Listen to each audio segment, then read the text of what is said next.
Tu dis que tu fais de l'anxiété, mais tu n'es pas toujours sûr de ce que ce mot recouvre. Tu sais surtout qu'il y a quelque chose qui ne va pas, que ça tourne, que ça pèse.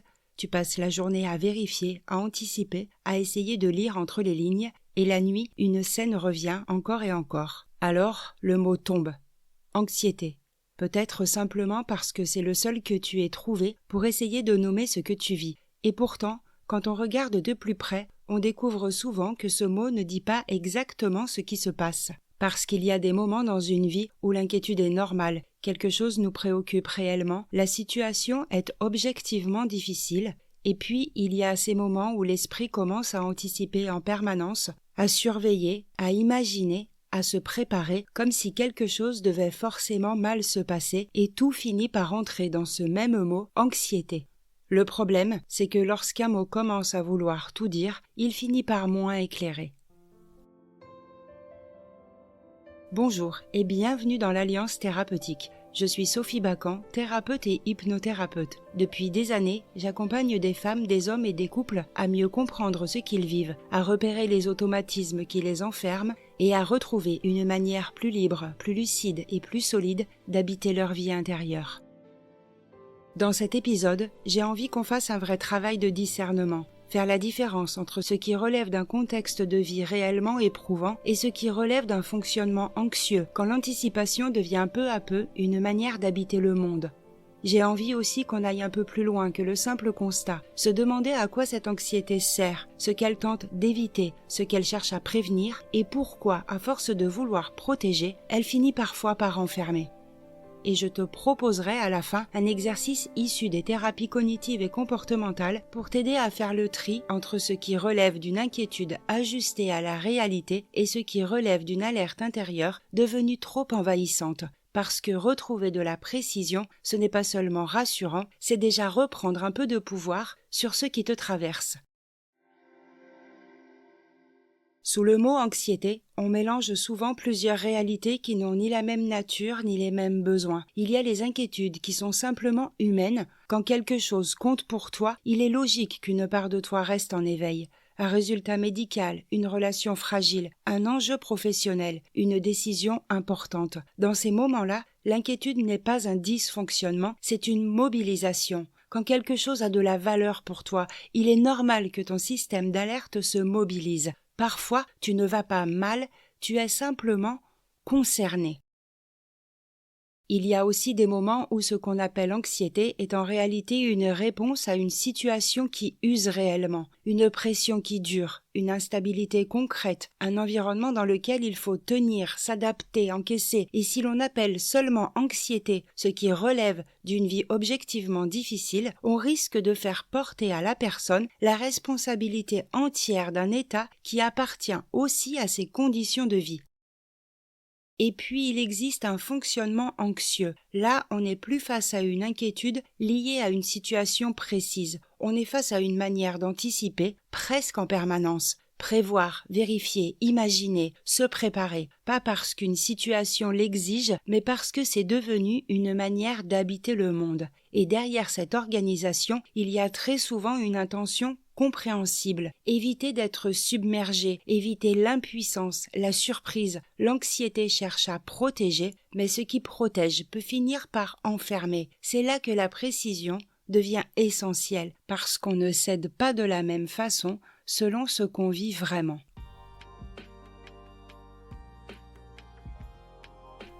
Nous vivons dans une époque qui nomme vite, qui catégorise vite, qui psychologise parfois plus vite qu'elle ne comprend. Et autour du mot anxiété, une économie entière s'est construite. Des applications qui te promettent de calmer ton anxiété en quelques minutes, des formats rapides qui t'expliquent en 3 signes ce que tu vis, des accompagnements proposés sans véritable cadre clinique, et parfois des thérapies qui durent sans que tu saches vraiment si tu avances ou si tu t'es simplement habitué à chercher de l'aide. L'industrie pharmaceutique fait partie de cet écosystème. Certains médicaments sont nécessaires, utiles, parfois salvateurs, oui, mais plus un mot est large, plus il peut concerner de monde. Et plus le mot est grand, plus il y a de clients potentiels. J'ai reçu en cabinet des personnes qui avaient tout essayé, les livres, les stages, parfois plusieurs thérapies, des années à chercher, plein de bonne foi, des années à accumuler des réponses qui ne répondaient pas vraiment à leurs questions et qui arrivaient face à moi épuisées, non pas d'avoir souffert, mais de n'avoir jamais vraiment compris ce qu'elles vivaient, parce que personne ne leur avait posé la bonne question. Et la bonne question, ce n'est pas qu'est-ce que tu ressens, mais qu'est-ce qui se passe vraiment en toi, pas l'émotion de surface, la logique qui se cache dessous. Et cette réalité, elle te concerne peut-être directement. Tu as peut-être scrollé un contenu qui t'a dit « Voilà les 10 signes que tu fais de l'anxiété ». Tu t'es reconnu dans 7, alors tu as continué, cliqué, écouté. Tu as peut-être même acheté quelque chose, commencé quelque chose ou arrêté quelque chose, en croyant mieux te comprendre. Ta souffrance est réelle, mais ce qu'on t'a proposé jusqu'à aujourd'hui, pas toujours, parce qu'un mot dit « quoi », rarement « pourquoi » et presque jamais « à quoi ça sert ». Avoir un mot ne signifie pas encore se comprendre, ce qu'on va aller regarder maintenant, c'est ce qui se joue en dessous.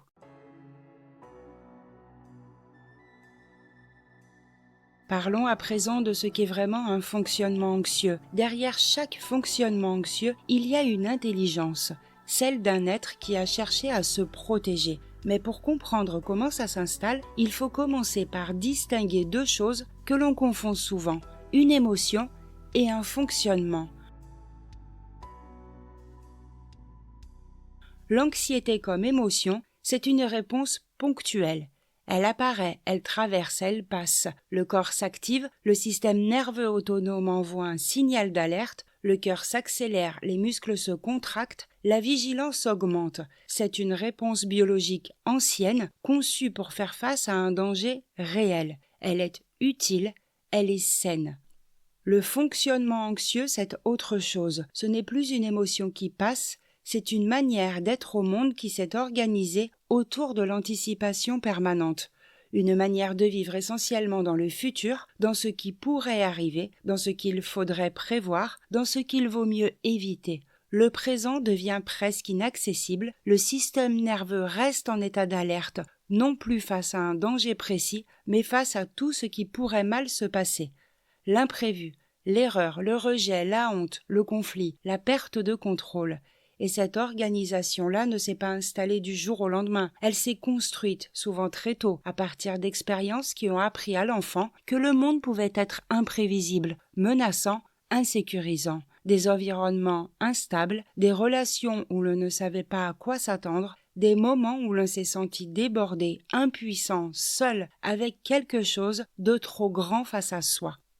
Alors l'enfant a développé une stratégie, anticiper, surveiller, prévoir, contrôler ce qui pouvait l'être. Cette vigilance avait une fonction, réduire l'exposition à ce qui faisait mal. En psychologie adlérienne, on dit que tout comportement poursuit un but, même l'anxiété, surtout l'anxiété. Ce n'est pas un dysfonctionnement, c'est une tentative de solution, inconsciente, toujours cohérente avec ce qu'on a vécu. Et c'est là que quelque chose de fondamental change dans la façon de comprendre ce qu'on vit. On croit souvent que l'anxiété est une conséquence du passé. J'ai été blessé, donc je suis anxieux. J'ai vécu quelque chose de difficile, donc je fonctionne comme ça, comme si on était prisonnier de ce qui s'est passé. Alfred Adler dit autre chose. Il dit que ce qui nous anime, ce n'est pas seulement ce qu'on a vécu, c'est ce qu'on cherche à atteindre. La sécurité, l'approbation, éviter la honte, l'impuissance. L'anxiété n'est pas seulement une cicatrice, c'est un mouvement vers quelque chose, vers plus de sécurité, plus de maîtrise, moins de risque d'être blessé. Et ça change tout, parce que si l'anxiété poursuit un but, on peut comprendre ce but, on peut le questionner, on peut chercher d'autres façons de l'atteindre, des façons qui coûtent moins, des façons qui laissent plus de place pour vivre. Remettre de la précision sur ce qu'on vit change déjà quelque chose en profondeur. Parce que les mots qu'on pose sur notre expérience ne sont jamais innocents. Ils orientent notre regard, ils influencent la manière dont on se parle, dont on se juge, dont on demande de l'aide ou dont on renonce à le faire.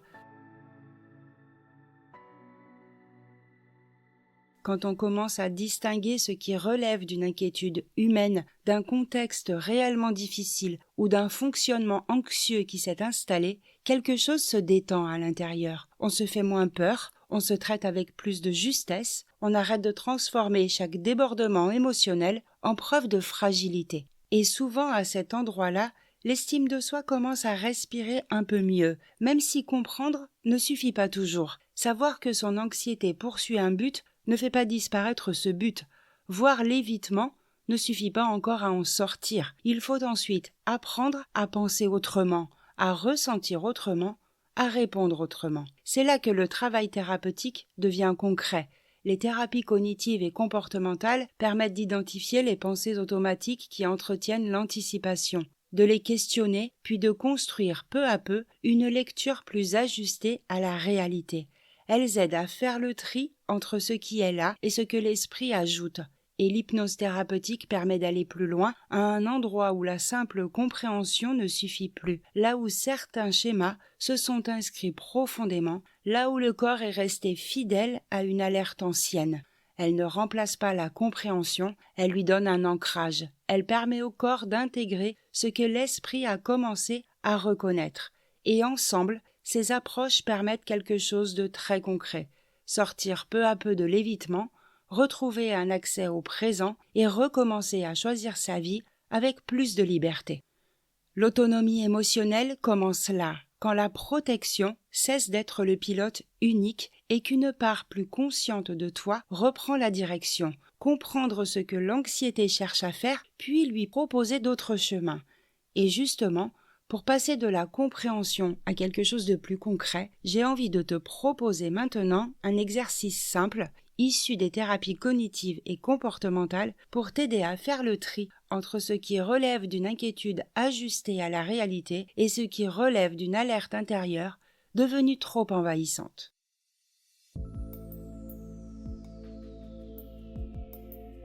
Et pour commencer, je t'invite à choisir une situation qui t'inquiète en ce moment, qui occupe ton esprit aujourd'hui. Un message sans réponse, une discussion en attente, un examen médical, une décision à prendre. Ça peut être une tension dans une relation, une incertitude au travail, une situation financière qui t'inquiète. Garde cette situation en tête et commence par revenir à ce qui est concrètement en jeu, pas au pire scénario, pas à ce que ton esprit redoute au maximum, à ce qui est réellement plausible. La personne qui ne t'a pas répondu peut être simplement occupée. Ce résultat médical peut demander un examen complémentaire. Une conversation peut être inconfortable, une décision imparfaite. Il peut y avoir une déception, une erreur, une part d'incertitude que tu n'aimes pas, mais qui reste supportable. Reste au plus près du réel.